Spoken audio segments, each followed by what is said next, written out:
Bonjour à toutes, on se retrouve aujourd'hui pour le tutoriel de notre blouse rêverie.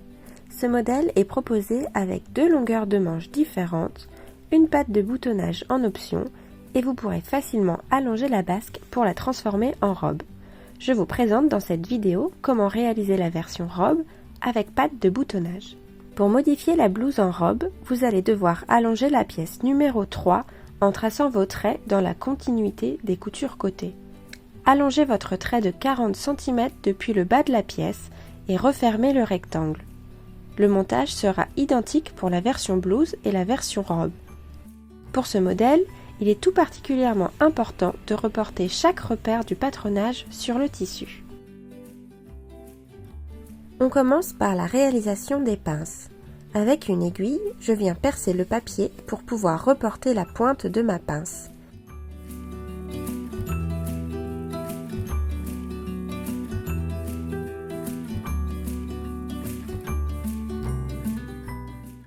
À l'aide d'un stylo friction, je trace les pinces en suivant les repères du patron sur l'envers du tissu.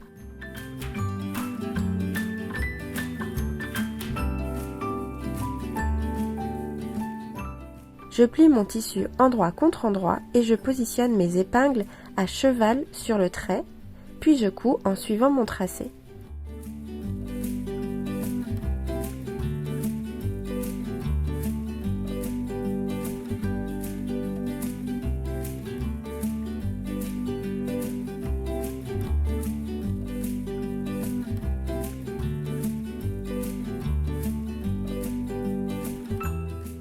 Un centimètre avant la fin de la pince, je viens l'affiner en piquant à 1 mm du bord pour qu'elle soit la plus fondue possible. À la fin de la pince, je couds dans le vide et je laisse une longueur de fil assez importante pour pouvoir faire un nœud. Avant de faire le nœud, je contrôle que ma couture est bien sur le tracé, puis je coupe le fil à ras.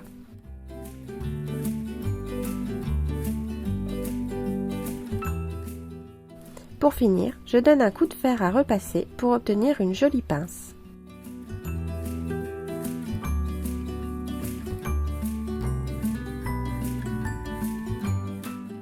Nous allons maintenant nous attaquer au pli. Si votre tissu est fluide, nous vous recommandons vivement d'amidonner les pièces devant et dos pour rendre le travail des plis plus facile. J'utilise de l'amidon en spray de la marque Fabulon. Vous pouvez en trouver dans le rayon lessive des supermarchés. J'en vaporise sur le bas de la blouse, j'attends quelques instants et je donne un coup de fer à repasser. Mon tissu est stabilisé et donc plus facile à travailler. Veillez tout de même à faire des essais sur une chute de votre tissu pour vous assurer qu'aucune tache n'apparaisse.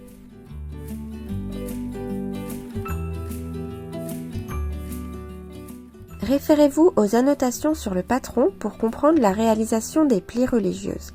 Les lettres A, B et C indiquent les lignes de pliure.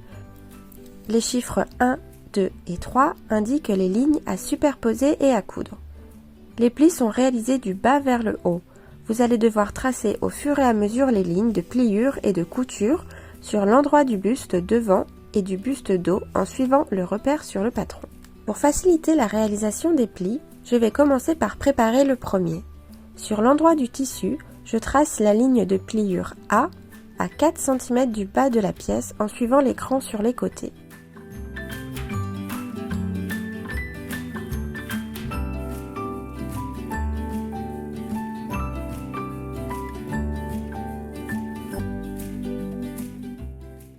Je viens plier le buste envers contre envers en suivant le repère de la ligne A précédemment tracée et je donne un coup de fer pour marquer le pli. Je peux ensuite tracer la ligne 1 en m'assurant qu'elle soit bien positionnée à 3 cm du bord replié en suivant l'écran sur le côté. Cette opération est à réaliser sur le devant et sur le dos. Je viendrai coudre sur le tracé à l'étape numéro 6. Pour le moment, je peux déplier le tissu et travailler comme si le pli n'était pas marqué. La troisième étape concerne l'assemblage du buste avec le bas. Je couds 2 fils de front sur les pièces bas devant et sur les bas dos. J'agrandis légèrement le point et je réalise une première piqûre à 5 mm du bord et une seconde à 1,5 cm du bord.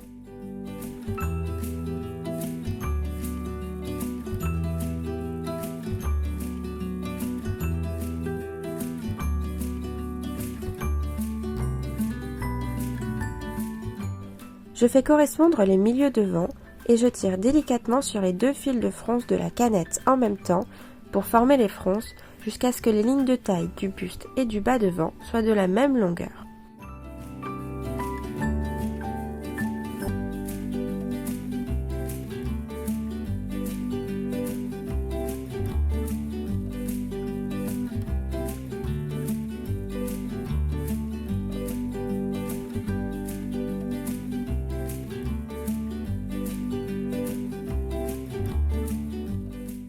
Une fois les fronces réparties de façon homogène, je couds à 1 cm du bord.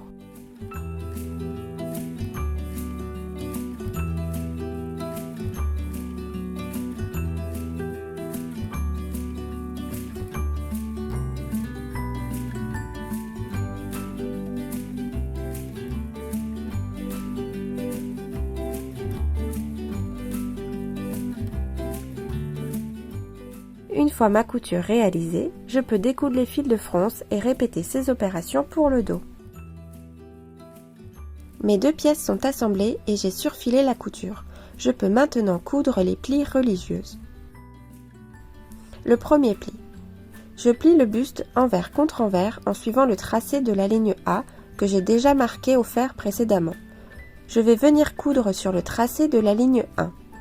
J'épingle le tout pour maintenir en place en prenant les 3 épaisseurs ensemble, le buste 2 fois et le bas devant, bas dos.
Sur l'envers, mes 2 coutures se superposent. À chaque étape, je viens donner un coup de fer pour obtenir un joli pli.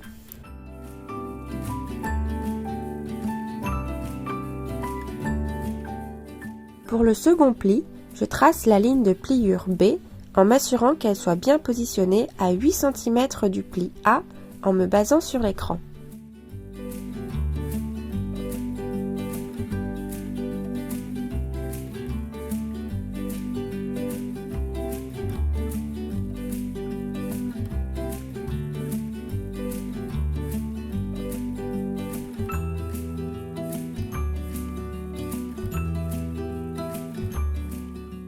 Je plie le buste envers contre envers en suivant le repère de la ligne B.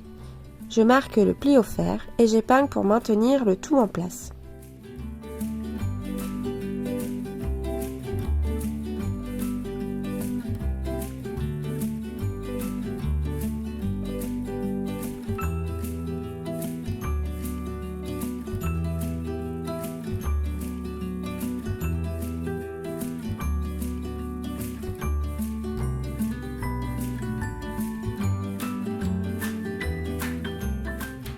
Pour le second pli, il faut faire une couture à 3 cm en prenant les 2 épaisseurs du buste ensemble. Il n'est pas forcément nécessaire de tracer cette ligne car vous pouvez facilement trouver un repère sur votre machine à coudre. Donnez un coup de fer pour obtenir une jolie finition et pour positionner le pli vers le bas du vêtement.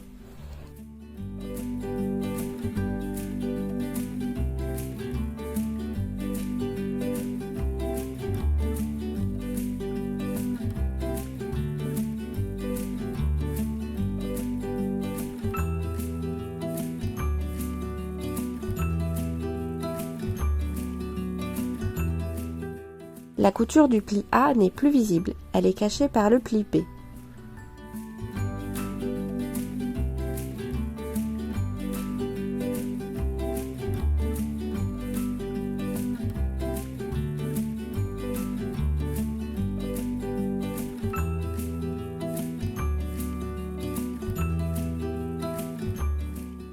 Pour le troisième pli, je répète exactement les mêmes gestes avec des mesures différentes.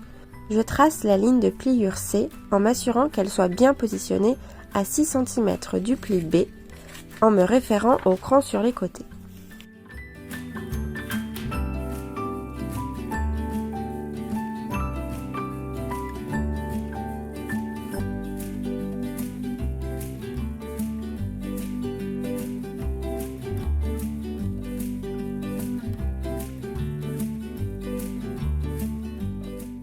Je plie le buste envers contre envers en suivant le repère de la ligne C et je marque le pli au fer. J'épingle pour maintenir le tout en place.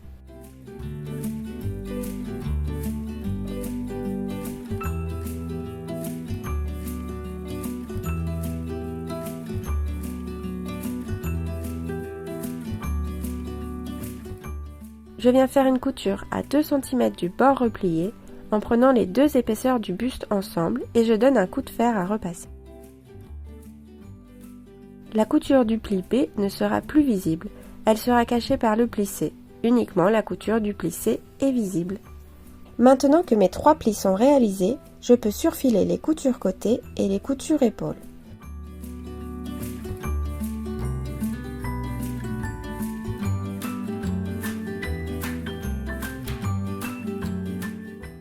Cette nouvelle étape concerne le biais d'encolure. Dans cette vidéo, je vous présente la version avec patte de boutonnage. Dans le tutoriel de notre top Easy Peasy, vous retrouverez toutes les explications pour poser le biais sans patte de boutonnage. Je commence par plier le biais en deux dans le sens de la longueur et je marque le pli au fer.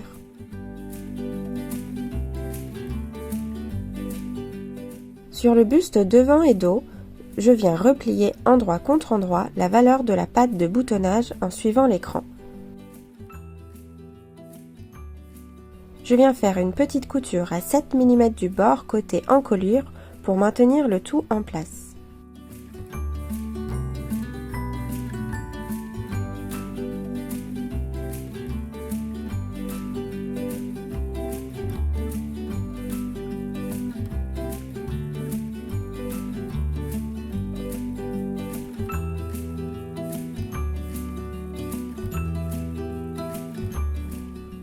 Je positionne l'extrémité du biais à quelques millimètres du bord replié de la patte de boutonnage.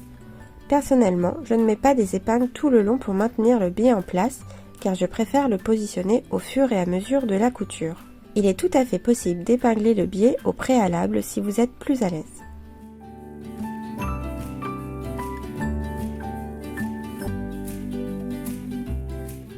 Je couds à 1 cm du bord tout le tour de l'encolure en tirant légèrement sur le biais pour qu'il puisse bien se positionner lorsqu'il sera rabattu.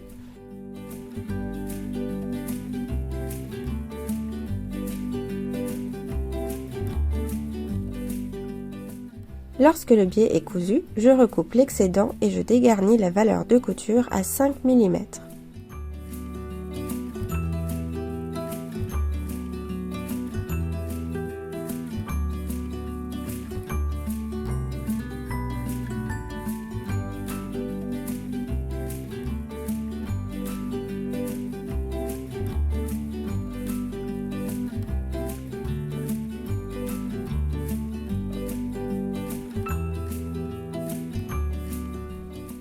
Je vais venir donner un coup de fer à repasser pour basculer le biais vers l'encolure, puis un second coup de fer pour rabattre le biais vers l'envers. À ce moment, je peux basculer les pattes de boutonnage vers l'envers. L'extrémité du biais n'est plus visible.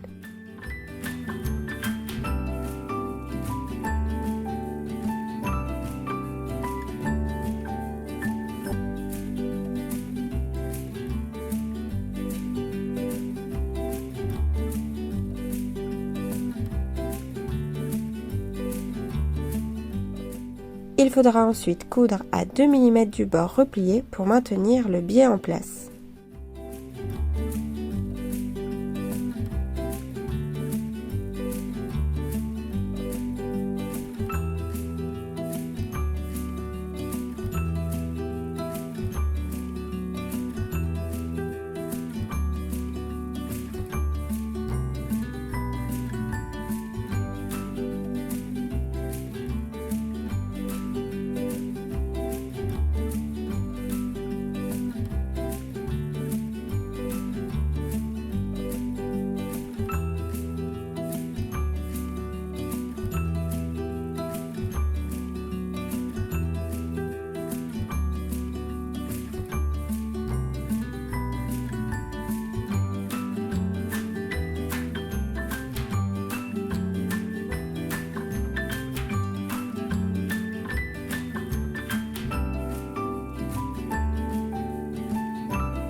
L'étape du repassage est très importante car elle permet d'obtenir une jolie finition et facilite la couture.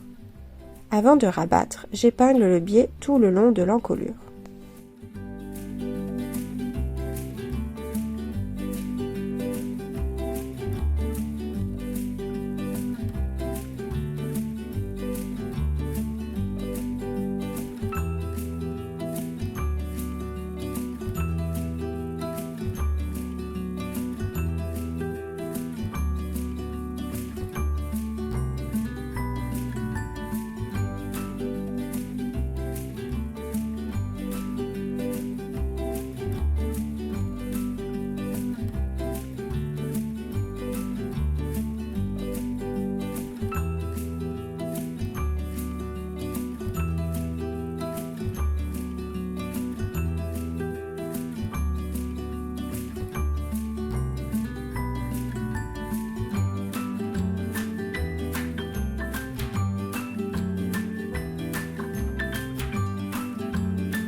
Brodez 3 boutonnières horizontalement sur la patte de boutonnage du dos à 1 cm du bord replié. La première boutonnière débute au bord de la couture du biais. La dernière boutonnière se termine à 1,5 cm du bord de l'emmanchure. Celle du milieu est centrée par rapport aux deux précédentes.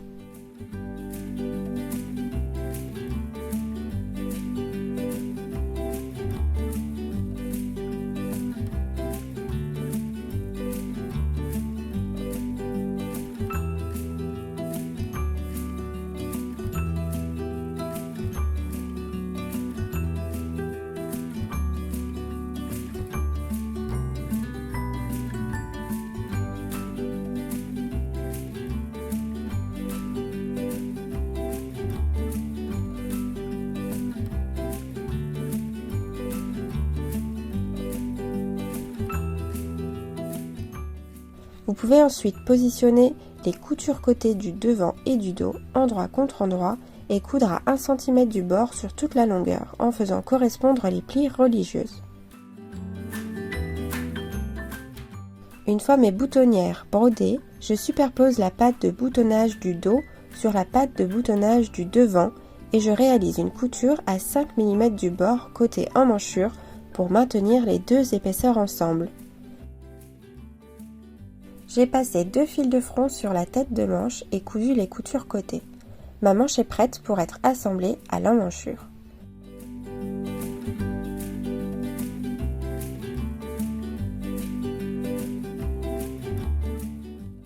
J'épingle les manches endroit contre endroit sur chaque emmanchure en faisant correspondre les crans.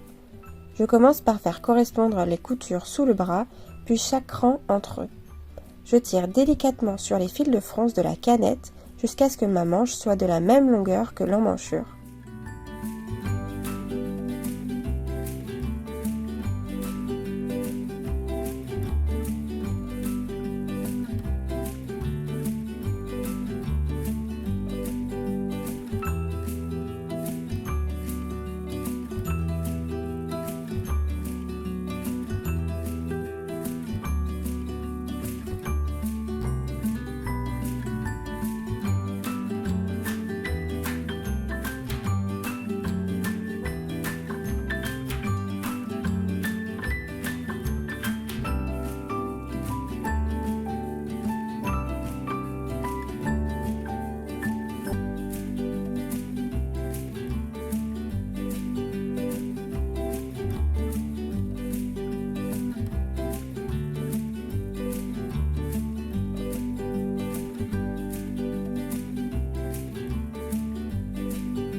Je couds à 1 cm du bord sur tout le tour de l'emmanchure et je surjette la couture.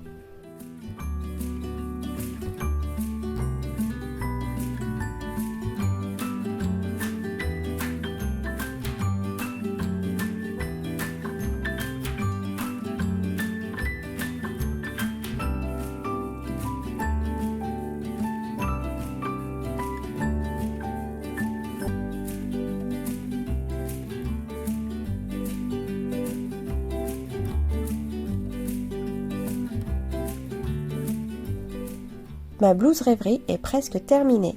Il ne me reste plus qu'à coudre les ourlets et réaliser les finitions en suivant les explications du tutoriel.